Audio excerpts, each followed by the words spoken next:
Hello everyone, today I'm going to show you how to find blood petals in Hytale. Make sure to watch the video until the end, not to miss any important details, like and subscribe. As you can see, currently we are right now in this world, and there are a lot of blood petals that are right here in front of me.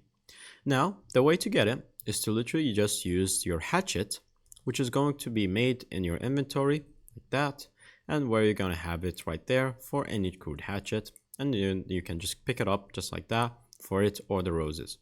Now, the way to find it is to open your map, and as you can see, there is going to be this red section on the map where you're going to go.